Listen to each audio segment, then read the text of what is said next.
Hey there, subscribe to my channel, and also press this bell icon so you never miss any new updates, cause whenever we upload new video you will get a notification on your phone. 1. You'll hear two friends planning an event. First, you have some time to look at questions 1 to 6.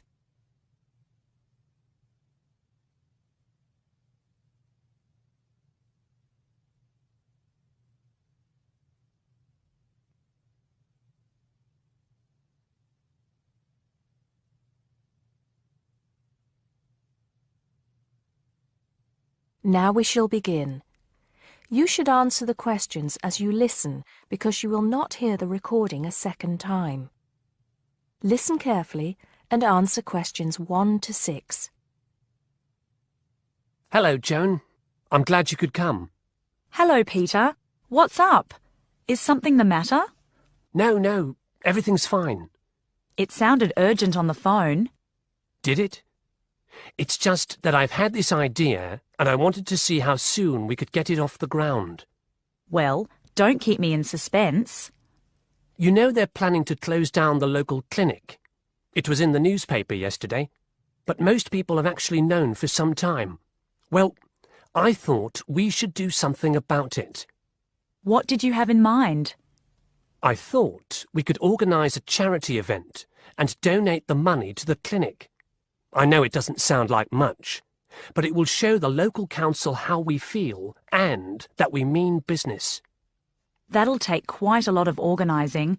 Why don't we just hold a protest outside the town hall? A protest would take just as much organisation as an event like this. Besides, I think fewer people would turn up. A village fair or something like that would attract more people and get money for the clinic. People are more generous when they're enjoying themselves. OK then, it sounds good to me. How do we start?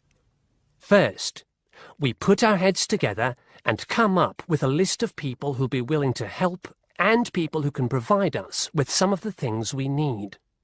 For example, we might need a caterer to provide refreshments, a rock band for entertainment, tents and so on.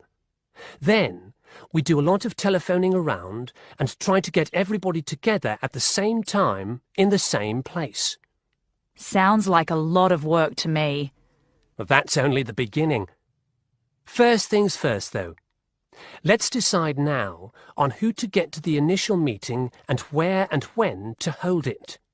Fine. Well, the village hall would be the best place to have the meeting. It's not as big as the youth club, but it's warmer. There'll be no problem getting permission to use it, but I suppose it depends on how many people we invite.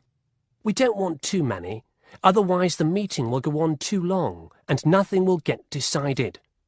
But the village hall is a good idea. It's more official than having it in someone's living room. How many? 6 or 8 people to start with? 10 at the most? OK, now we have to decide on a suitable day and time. Suitable to everybody, I mean. A Saturday or Sunday would seem to be the best choice because people aren't at work on those days. But they may not like the idea of giving up a part of their weekend for a meeting. Unless we persuade them it's for a good cause, or that it's to their advantage, and that it'll all be a lot of fun. We'll provide refreshments, of course. What if some don't want to give up their weekend? Then we'll give them an alternative.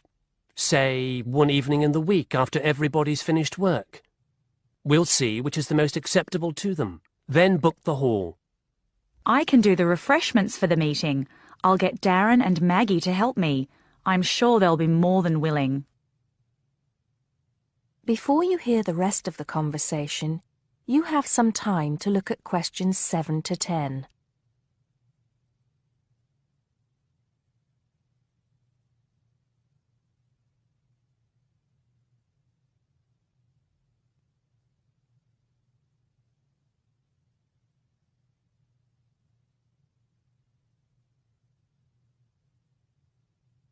Now listen and answer questions 7 to 10. So, what's next on the agenda? A list of who we want at the meeting. Yes, of course.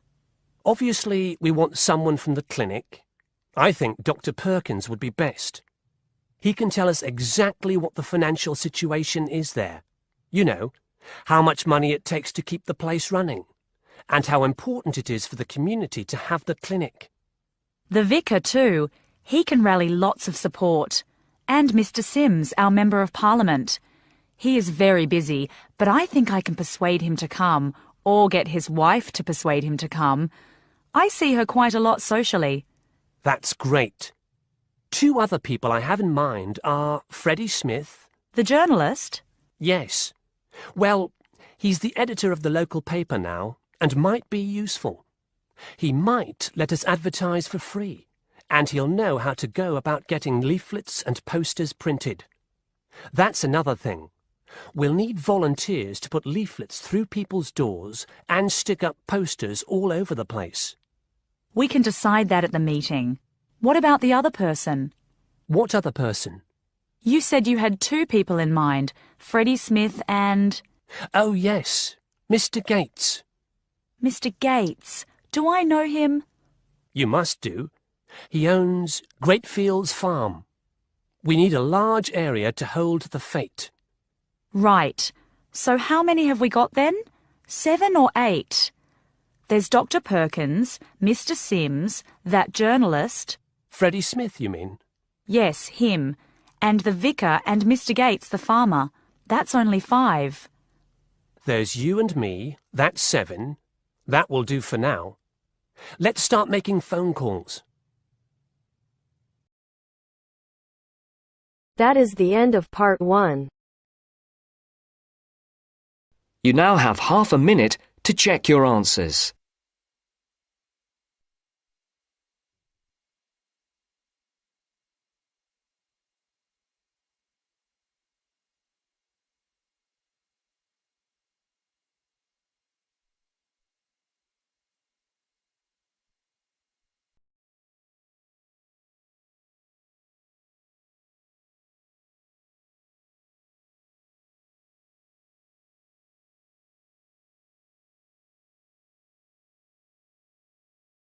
Now turns to part 2. Part 2. First, you have some time to look at questions 11 to 15.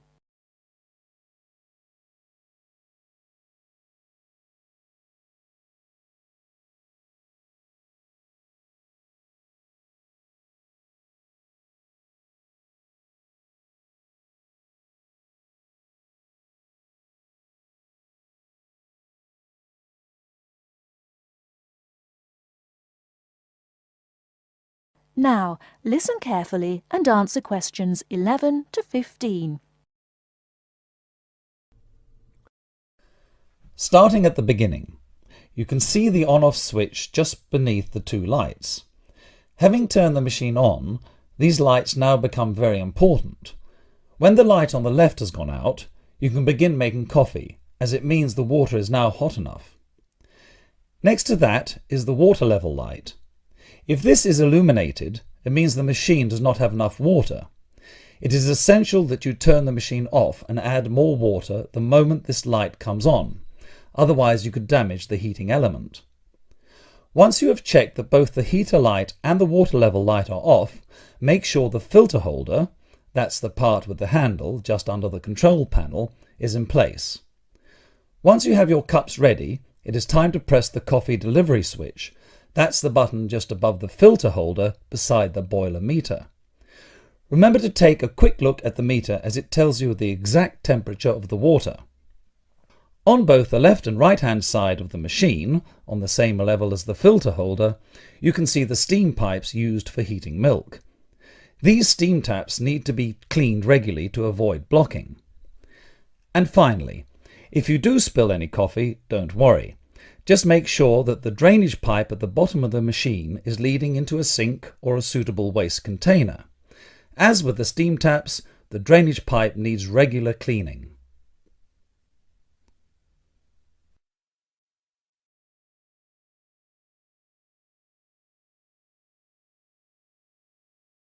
Before you hear the rest of the talk, you have some time to look at questions 16 to 20.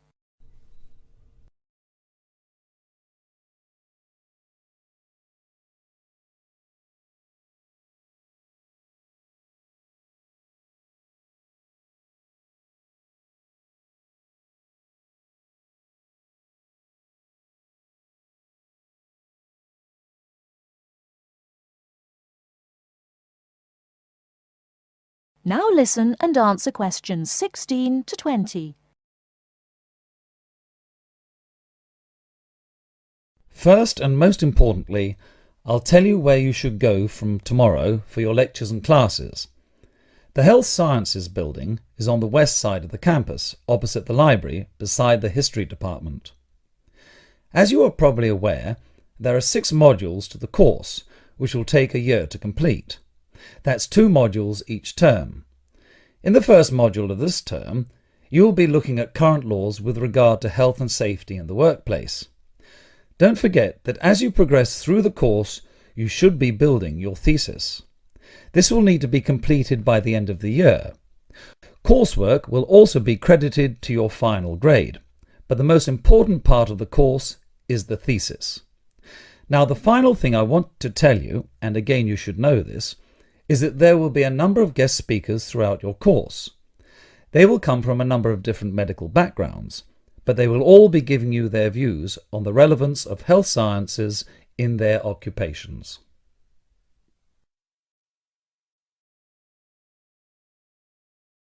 That is the end of part 2. You now have half a minute to check your answers.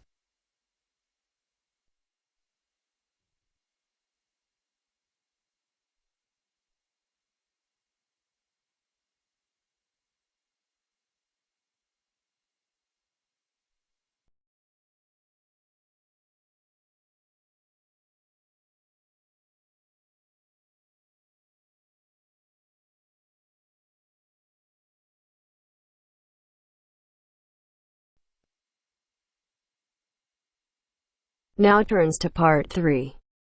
Part 3. You'll hear a lecturer talking to students about America in the 1960s. You have some time to look at questions 21 to 26.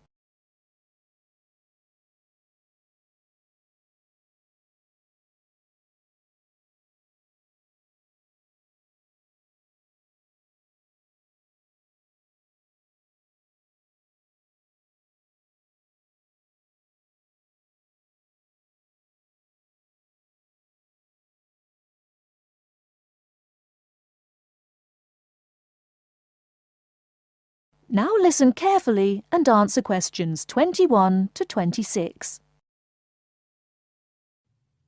We begin our examination of America in the 1960s with the usual caution. There is no sense in trying to understand any decade without looking at what came before. Those of you who still have outstanding coursework on the 1950s would do well to complete it now, if for no other reason than it will help make sense of the next series of lectures. But we must press on, and I'd like to begin my talk about the 60s with a reference to one of those things that came before, the post-war baby boom. With the end of the Second World War in 1945, there began in the USA an era of perceived prosperity and security. In short, people started to feel that the world was a much better and safer place to bring up children. So, at the start of the 60s, all those children born in the baby boom, 70 million in the US alone, were teenagers. As the 60s progressed, and as this large number of people approached adulthood, there was a noticeable shift in the balance of power, and young people began to have a voice in ways that were not considered possible in the more conservative atmosphere of the preceding decade. Things were moving forward at a rapid pace. The literature of the time brought out all the taboos. Everything was covered, such as race in, for example, the book To Kill a Mockingbird. The role of women changed, and equality for women, well, let's just say that once certain books were published, women were no longer going to be satisfied with their roles as devoted wives and mothers. Through literature alone, the whole fabric of society was challenged, and by the end of the 60s, things would never again be as they had pretty much been for the preceding 40 years. It was a decade of protest, civil rights protests, feminism, the rights of minorities, the Vietnam War. All these causes led to peaceful and not so peaceful protests on college campuses and elsewhere. People had been given freedom of speech and they were going to use it. The crime rate rose to 9 times what it was in the 50s, as respect for the old order faded away. But it was also a time of great development. In medicine, the 60s saw the first heart transplant. In technology and the space race, where we saw the first American in orbit and lasers being invented at the start of the decade, and the first man on the moon, and the first primitive internet at the end. Before you hear the rest of the talk, you have some time to look at questions 27 to 30.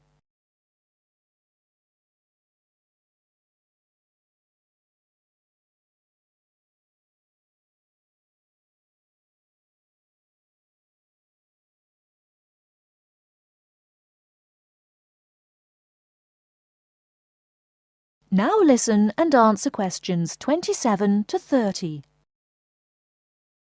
None of this, good or bad, might have happened if things in 1962 had gone slightly differently. On October 16th, President John F. Kennedy met with his closest advisors at the White House.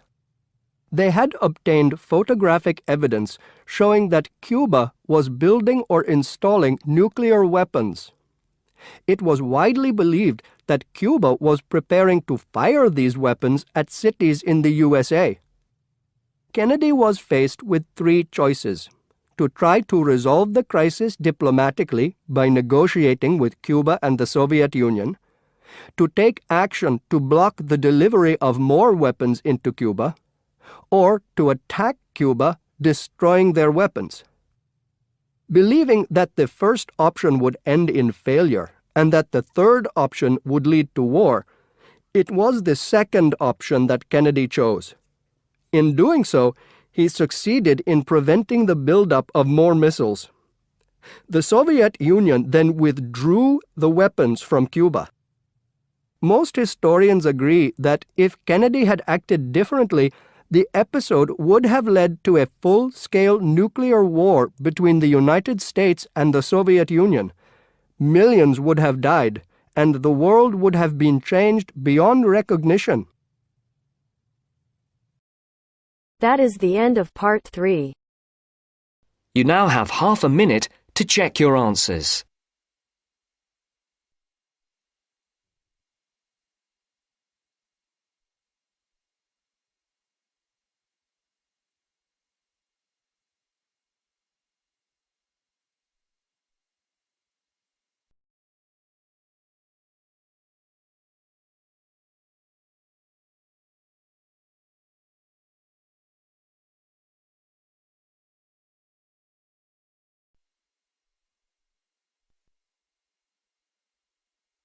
Now turns to part 4. Part 4. You will hear a talk on seasonal affective disorder. First, you have some time to look at questions 31 to 40.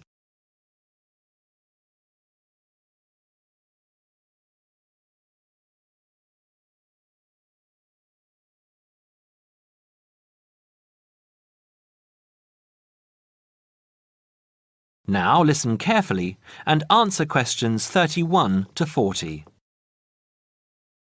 In the past few years, a new condition has been identified and given a name: SAD, short for Seasonal Affective Disorder. This is now recognized as a distinct kind of clinical depression, where people become depressed at the onset of winter, accompanied by a craving for sweet things, causing weight gain. Each spring and summer would then bring on almost maniacal highs and feelings of boundless energy and happiness. Experiments to combat this depression showed that increased exposure to bright light in humans could suppress their production of a darkness-related hormone called melatonin. The light needed to induce this change was about 2,000 lux, or about 4 times brighter than ordinary household lighting. It was then calculated that if bright light could suppress melatonin secretion, then it might have other effects on the brain, including the reversal of symptoms of depression.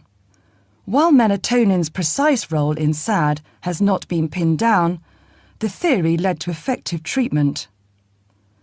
Not surprisingly, SAD affects more people where winter nights are longer and days shorter. In the UK, an estimated 500,000 adults develop full-blown SAD in winter, and twice this number suffer the milder condition called subsyndromal SAD. About 80% of sufferers improve when given light therapy, and improvement usually comes within 2 to 4 days. Scientists are still unsure why winter depression happens, but more than a decade of research has turned up some surprising findings. Nearly 80% of SAD victims are women. Researchers are uncertain why this is so. SAD can affect people at any age, but typically it begins around the age of 20 and becomes less common between 40 and 50. SAD is comparatively rare in children and adolescents, but so far researchers have been unable to come up with a logical reason for this. As many as half of SAD sufferers have at least one family member with depressive illness, suggesting that the depression has a genetic component. Some patients experience shifts in their body clocks when they're depressed in winter. They are morning people at one time of the year and become evening people at another. What is the underlying difference between SAD sufferers and others? A clue can be found in carbohydrate craving, a common symptom. People often become obsessed with chocolate, for example. Carbohydrates alter brain chemistry by increasing the level of a soothing chemical called serotonin, a neurotransmitter that carries signals between brain cells. SAD sufferers crave carbohydrates because they may need serotonin to lift their mood. This craving can be intense, in fact, an addiction. It may be that the serotonin system of the brain has problems regulating itself during the winter. Some SAD sufferers respond well to the drug Prozac, thought to influence the brain's serotonin-using system. Other brain chemicals and hormones probably play a role in winter depression. Another neurotransmitter, dopamine, for example, may be inadequate in certain cases. Researchers hope to uncover clues to SAD's secret by probing similarities between SAD and hibernation. Though no valid link between the two has been established, some SAD patients say they feel like hibernating animals. SAD sufferers tend to put on fat in autumn and early winter, roughly the time when such hibernators as bears and squirrels do. That is the end of part 4. You now have half a minute to check your answers.